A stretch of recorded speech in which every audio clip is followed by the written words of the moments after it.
બનાસકાંઠા। તો બનાસકાંઠામાં સુઈ ગામના વિસ્તારો જળમગ્ન થયા છે। અનેક ગામોને પાણીએ બાનમાં લીધા। જોરાવરગઢ ગામમાં જળબંબાકારની સ્થિતિ જોવા મળી। લોકોના ઘરમાં પણ પાણી ઘૂસ્યા। કેટલાક લોકોનું સ્થળાંતર કરવામાં આવ્યું। સ્થળાંતર કરેલા લોકોને શાળામાં શિફ્ટ કરવામાં આવ્યા છે। ધારાસભ્ય શંકર ચૌધરીએ જિલ્લા વહીવટી તંત્ર સાથે એક બેઠકનું પણ આયોજન કર્યું છે। બે અલગ અલગ તસવીરો આપને બતાવી રહ્યા છે, જ્યાં શંકર ચૌધરી પણ લગાતાર પોતાના વિસ્તારના જે ફસાયેલા લોકો છે અથવા તો પૂરગ્રસ્ત વિસ્તારો છે તેને લઈને સંકલન બેઠક કરી રહ્યા છે। અધિકારીઓ સાથે પણ સંવાદ કરી રહ્યા છે। ઇલેક્ટ્રિસિટી સમયસર પહોંચી જાય એ સૌથી પહેલી પ્રાયોરિટી છે અને યુજીવીસીએલની પૂરી ટીમ, એમના એમડી પણ અહીં આવ્યા છે અને પૂરી ટીમ કામે લાગી છે।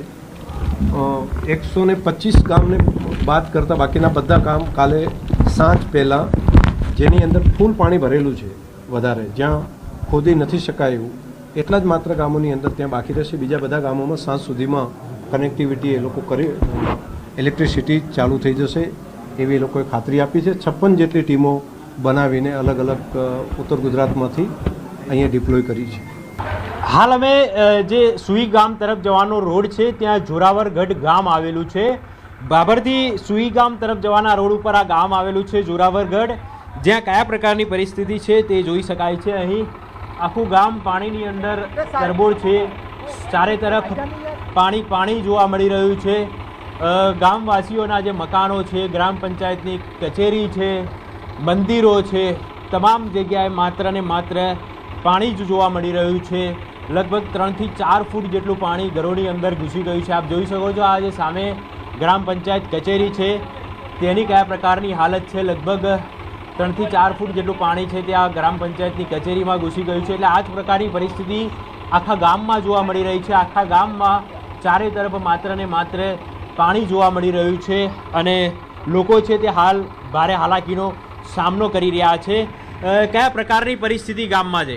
સાહેબ, લગાતાર 15 થી 16 ઇંચ વરસાદ પડ્યો છે, જે સોઈગામ તરફ જવાનો રસ્તો બ્લોક છે। સોઈગામ તાલુકાનું જે આ જોરાવરગઢ ગામ છે સાહેબ, એની પરિસ્થિતિ જુઓ તો આપણે 5 ફૂટ પાણી બધે ભરાઈ ગયા છે અને જે પાછળના ભાગમાં જે લોકોને પાણી ભરાયા હતા તેમને સ્કૂલમાં લાવવામાં આવેલ છે અને એમને જમવાની વ્યવસ્થા કરવામાં આવેલ છે। આ રીતની પરિસ્થિતિ આ વખતે લગભગ 2015 કરતાં બી હાલત ખરાબ છે અને ભગવાનની થોડી કૃપાથી વરસાદ બંધ થયો એટલે થોડું વાતાવરણ સારું છે। તો ભારે વરસાદ બાદ બનાસકાંઠાના હાલ બેહાલ। થરાદ, વાવ અને સુઈ ગામમાં પરિસ્થિતિ કથળી। જિલ્લા કલેક્ટરે સ્થિતિનો તાગ મેળવ્યો છે। બનાસકાંઠા એસપીએ પણ થરાદની મુલાકાત લીધી છે। થરાદના બજારોમાં પાણી હોવાથી ગાડી ના જઈ શકતા ટ્રેક્ટર પર બેસી અધિકારીઓ પરિસ્થિતિનો તાગ મેળવી રહ્યા છે। તો આજે પણ તમામ આંગણવાડી શાળાઓ બંધ રહેશે।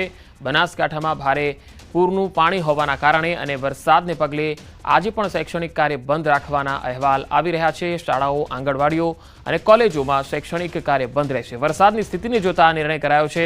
તમામ આંગણવાડી શાળાઓ બંધ રહેશે। કોલેજો અને શૈક્ષણિક પ્રવૃત્તિઓ બંધ રાખવાનો નિર્ણય જિલ્લા વહીવટી તંત્ર દ્વારા કરવામાં આવ્યો। તો બનાસકાંઠામાં તસવીરોમાં જોઈ શકાય છે કે લોકોના હાલ બેહાલ થઈ ગયા છે અને કલેક્ટર પણ હાલ જે પ્રભાવિત વિસ્તારો છે ત્યાંની મુલાકાત લઈ લોકો સાથે જરૂરી જે સહાય છે એની સુનિશ્ચિત કરી રહ્યા છે। થરાદ, વાવ અને સુઈ ગામ બનાસકાંઠાના આ 3 એવા તાલુકા છે જે સૌથી વધારે પ્રભાવિત છે।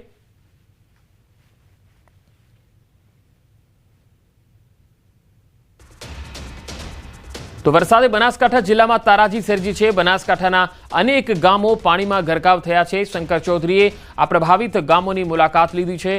તાત્કાલિક લોકોને મદદ માટે સૂચના પણ આપી છે।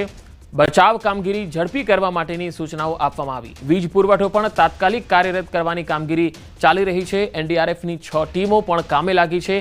કેટલાક લોકોનું સ્થળાંતર પણ કરવામાં આવ્યું। તો શંકર ચૌધરી પણ અસરગ્રસ્ત વિસ્તારોમાં પહોંચ્યા હતા અને સહાયને સુનિશ્ચિત કરી હતી અને અસરગ્રસ્ત જે લોકો છે તેમને અન્ય સુરક્ષિત જગ્યાએ શિફ્ટ કર્યા હતા। તેમની સાથે વાતચીત પણ કરી હતી અને તેમને ખાતરી આપી હતી કે તમામ પ્રકારની જે મદદ છે એ વહીવટી તંત્ર તરફથી મળી રહેવાની છે। બનાસકાંઠાની પરિસ્થિતિ સર્જાઈ છે। ધારાસભ્ય શંકરભાઈ ચૌધરી છે તે મોડી રાત્રે વિસ્તારની સમીક્ષા કરવા માટે નીકળ્યા હતા। આપણી સાથે શંકરભાઈ છે, તેમની સાથે વાત કરીશું। સર, ખાસ કરીને આપણે વિસ્તારની સમીક્ષા કરી છે, કયા પ્રકારની પરિસ્થિતિ જોવા મળી રહી છે? પરિસ્થિતિ તો પાણી ઘણું બધું છે અને તકલીફ પણ પડી છે. ખાસ કરીને લાઇટ નથી, પાણી ભરાઈ ગયા છે, ઘરો સુધી પહોંચ્યા છે, ખેતરોની અંદર પણ પાણી ભરાયેલા છે. અને એક સાથે આટલો મોટો વધારે વરસાદ અને પવન સાથેનો વરસાદ, વૃક્ષો પણ ઘણા મોટા પ્રમાણમાં પડ્યા છે, રસ્તા પણ તૂટ્યા છે. તો સમસ્યાઓ તો છે, પરંતુ એને ઉકેલ કરવા માટેની પણ ટીમ પણ બધી લાગી છે. હું માનું છું કે જો વરસાદ રોકાઈ જશે તો 2 દિવસમાં ઘણું બધું સરળ થઈ જશે.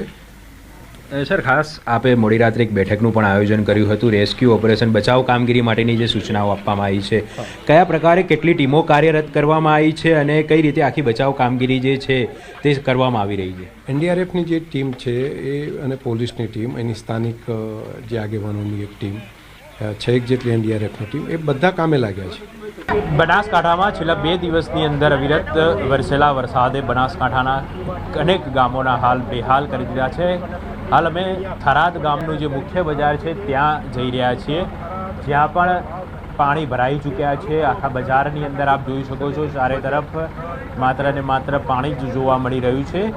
જો કે જે અહીંના ધારાસભ્ય છે શંકરભાઈ ચૌધરી, તેમના દ્વારા તાત્કાલિક વહીવટીતંત્રના અધિકારીઓ અને પોલીસના અધિકારીઓ સાથે એક બેઠકનું આયોજન કરવામાં આવ્યું હતું અને ત્યારબાદ પોતે મોડી રાત્રે એટલે કે લગભગ 10 વાગ્યાના આસપાસનો આ સમય છે ત્યારે પોતે અહીં વિસ્તારમાં નીકળ્યા હતા.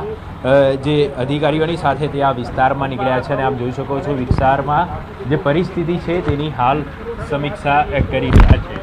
આખા વિસ્તારની અંદર આ જ પ્રકારની જે પરિસ્થિતિ છે, એટલે તાત્કાલિક જે રેસ્ક્યુ ઓપરેશન છે, બચાવ કામગીરી છે, આ તમામ તાત્કાલિક થઈ રહે તે માટેની સૂચનાઓ છે તે આપી દેવામાં આવી છે. અને ખાસ વાત કરીએ તો જે તમામ અધિકારીઓ હતા તેઓને પણ ખાસ કરીને સૂચનાઓ આપી દેવામાં આવી છે કે જ્યાં જે પણ જરૂરિયાત પડે તે પહોંચાડવામાં આવે. કેમેરામેન પ્રકાશ દેસાઈ સાથે ઋત્વિજ સોની, ન્યૂઝ 18 ગુજરાતી, બનાસકાંઠા. બનાસકાંઠાના થરાદથી ભાભરને જોડતો નેશનલ હાઈવે બંધ થયો છે. થરાદથી ભાભર જતા લોકો હાઈવે પર પાણીમાં અટવાયા છે. ભાભરથી થરાદ આવતા અનેક વાહનો ફસાયા છે. થરાદથી ભાભર જતા નેશનલ હાઈવે પર પાણી ફરી વળ્યા. નેશનલ હાઈવે પાણીમાં ગરકાવ થવાના કારણે હવે અહીંયા અવરજવર બંધ થઈ ગઈ છે. 4 થી 5 કિલોમીટરનો જે આ હાઈવે છે બંધ થઈ ગયો છે, જેના કારણે અનેક ગામો જે છે એ હવે સંપર્ક વિહોણા થઈ રહ્યા છે. પાણી ખૂબ છે, 3 કિલોમીટર છે. હું નાગલો આવ્યો છું, પાણી થરાદ આવવા છો કોઈ રસ્તા ગાડે બંધ છે. તમે અત્યારે ક્યાંથી આવો છો? હા, નાગલીથી. કેટલા કિલોમીટર સુધી પાણી આવું ભરાયેલું છે? પાણી 3-4 કિલોમીટર પૂરી રોડ ભરાવડી છે. રોડ વિડીયો આવ્યો કે તે પાણી 4 ફૂટ છે કે 3 ફૂટ છે. કોઈ વાહન ચાલકો લોકો અટવાયેલા છે? સાહેબ બંધ છે. કેટલા ગામો સુધી અત્યારે નથી જઈ શકાતું? 4-5 ગામોથી પાણી. તો આપે સાંભળ્યું કે 4-5 ગામો એવા છે કે જે હવે સંપર્ક વિહોણા થયેલા છે. આ રસ્તો બંધ થવાના કારણે